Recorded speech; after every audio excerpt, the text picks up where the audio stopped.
So first, I'd like to thank Tracy and Kim for putting this together. Everyone give a big round of applause. This has been amazing. For those of you that don't know, I also have to thank BMO, the bank that I work at, for allowing me to be here today. It's part of my contract working as an employee. So thank you so much to BMO. I also want to make sure it's not confused with the building management organization that Joe spoke about this morning. That gave me a little bit of a heart attack in the second row. That was not us. BMO, different from the BMO, building management organization. I also, for those of you that don't know, I have to thank my husband, Michael, who still got married to me after we built the first ADU in Chicago since 1957. Thank you, Michael. So I have to admit, like I just said, I changed some of these notes after today because I had a number of different moments of imposter syndrome. I feel like I'm the least qualified person in this room to leave the day. I was just raised by a mother. I built a house for her in my backyard so that my grandma wouldn't haunt me and Michael for the rest of our lives. 3 years ago in a month, we submitted our ADU application to the city of Chicago. And 3 years ago this week, I looked it up in my email, we were submitting bids to contractors. For anyone who's done construction in the city of Chicago, you might imagine that as a first-timer, I was thinking, here we go. We got it. We have approvals. We have bids. I have a coach house.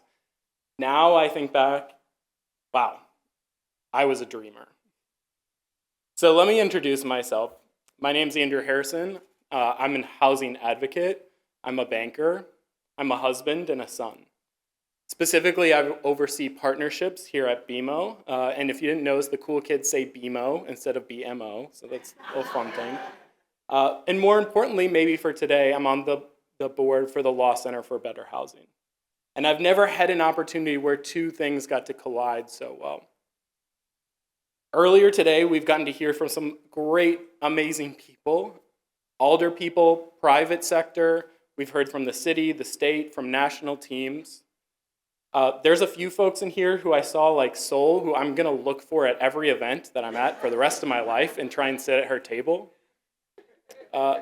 These are all people we should really know, and I think that's one of the things I took away from today. These are people who I bet back in 2021, they and their teams were breathing a sigh of relief. While I had stumbled onto a seemingly amazing idea to put an apartment in the back of my yard for my mother, there were teams, so many teams of people doing hard work to make ADUs an option here in Chicago. And in 2021, I bet as things were just getting off the ground, a lot of people were feeling relieved. Now, flash forward to the summer of 2022, Michael and I welcomed our first ADU open house. Steve was there. A shout out to Alderman Martin, who also was there. We had some interested neighbors stopping by, complete with hard hats and my mom's first appearance on X, formerly known as Twitter, thanks to the Lincoln Square page. But we were working with building inspectors. We were working with ComEd, People's Gas, even the Department of Transportation.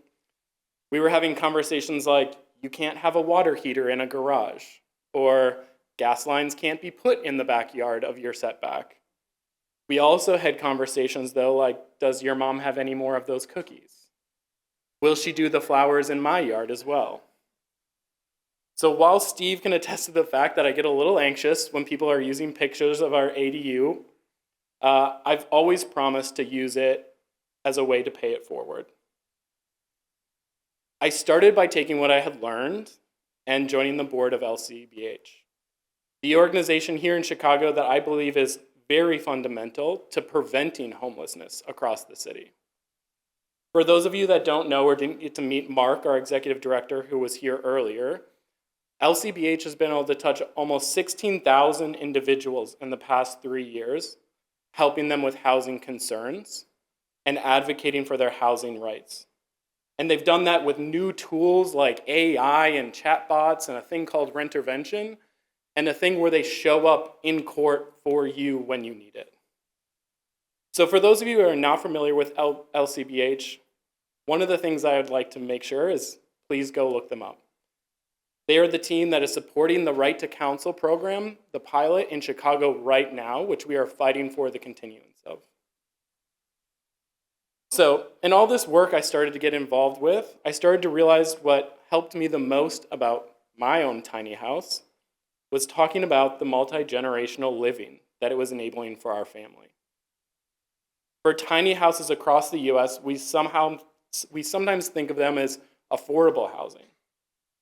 It's just not always affordable housing. It's about building communities. They're about stable, community-based options in areas of dense population. In fact, one of the largest use cases of ADUs is enabling aging adults to downsize while staying in their community and enabling either new sources of rental income or enabling their families to be close. All right, so now let's fast forward today. We're actually welcoming my cousin Rich and his partner Lisa to our coach house this afternoon. They have no idea that I'm talking about them. They're entering right now. Our latest count is that we've been able to welcome close to 20 uncles, aunts, cousins to our coach house in the past 2 years. Our Chicago neighbors, Sherry and Dave, have my mother's phone number, so when we're working late, they have someone for happy hour.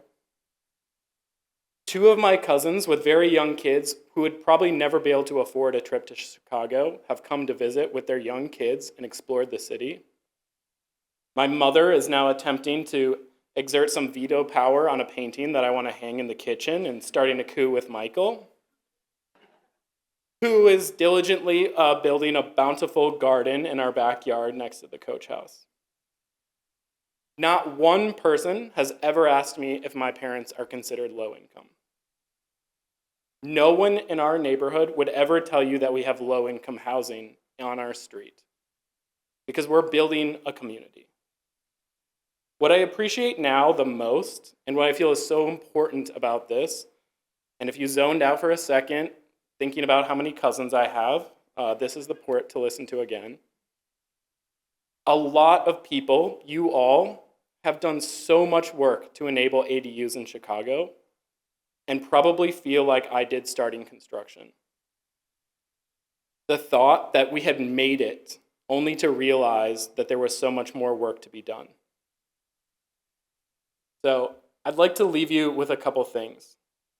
First, thank you. Please, please continue to tell the stories about how impactful ADUs and tiny homes are to families and communities. Number 2, we have a lot of work to do, and we realized to share best practices in building communities across geographies. And number 3, I get to say this as a banker, we have to continue to find ways to build our stock of ADU and tiny home financing products. And my fellow BMO banker over there is now getting nervous because he knows what I'm allowed to say and what I'm not allowed to say. But BMO purchased a bank in California, and a couple of interesting stats that we found. In California, they have gone from issuing 1,181 ADU permits in 2016 to 24,857 in 2022. There have been more than 80,000 units permitted between 2017 and 2022. For us to create more space for more families and more communities to flourish the way we have always done in Chicago, there is a path. And trust me, I know all the reasons why it won't work. I'm a banker, we've seen them all. But ADUs are something that can work. There is value in ADUs. There is value in new construction.